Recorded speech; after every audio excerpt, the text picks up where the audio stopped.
Ronaldo और Messi धूप वाले बगीचे में खुशी से फुटबॉल खेल रहे थे। उनकी हंसी गूंज रही थी जबकि रंगीन गेंद हर किक पर उछलती और लुढ़कती जा रही थी। अचानक रोनाल्डो ने गेंद जोर से मार दी। गेंद फूलों के पास से निकलकर उछलती हुई पास के अंधियारे रहस्यमयी जंगल की ओर चली गई। मेसी चिल्लाया, ओ नहीं हमारी गेंद। दोनों लड़के जल्दी जल्दी उसके पीछे भागे, लेकिन गेंद बड़े बड़े पेड़ों और घनी झड़ियों के अंदर गायब हो गई। जंगल के दरवाजे पर पहुंचकर दोनों थोड़े डर गए। पेड़ों से धूप छनकर आ रही थी, लेकिन साए जंगल को डरावना बना रहे थे। दोनों ने हिम्मत के लिए हाथ पकड़ लिया। एक दोस्ताना तोता डाल से उड़कर नीचे आया और खुशी से बोला, मैंने तुम्हारी गेंद देखी, मेरे पीछे आओ, मैं मदद करूंगा। लड़के मुस्कुराए और राहत महसूस की। तोते को आगे करके दोनों सावधानी से जंगल में अंदर गए। उनकी आंखें जिज्ञासा और उम्मीद से चमक रही थी।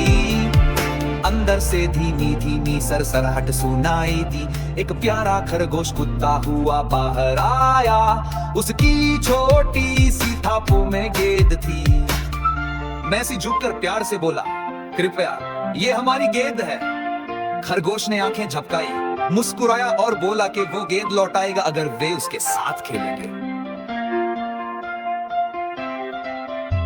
खरगोश खुशी से अपने पंजों से गेंद उछलने लगा। रोनाल्डो और मेसी हंस पड़े। समझ गए कि खरगोश बस खेल में दोस्त चाहता था।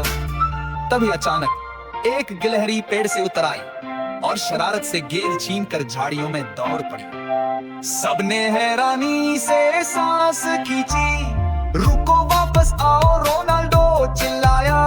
वो गिलहरी के पीछे दौड़ा। मेसी और खरगोश भी भागे और तोता ऊपर उड़कर रास्ता दिखाने लगा।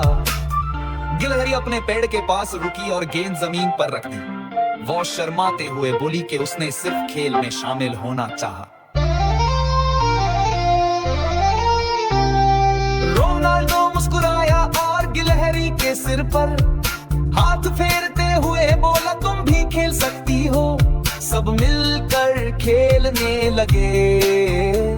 खरगोश उड़ता, गिलहरी दौड़ती, तोता ऊपर से पंख फड़फड़ता रहा और रोनाल्डो मेसी गेंद को ड्रिबल करते जंगल हंसी और खुशी से भर गया। मेसी ने मजेदार गोल किया जब गेंद खरगोश के सिर से टकराकर गोल में चली गई। सब हंसी से लोटपोट हो गए और तालियां बजाने लगे। तोते ने अपने पंखों से गेंद मारी।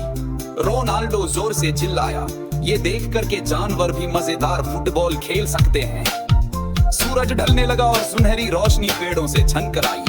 रोनाल्डो और मेसी ने अपने नए दोस्तों का धन्यवाद किया और वादा किया कि वे फिर मिलेंगे। गेंद हाथ में लेकर दोनों मुस्कुराते हुए घर लौटे। उन्होंने सीखा कि दया मिलकर कम करना और बांटना अजनबियों को दोस्त और सफर को यादगार बना देता है।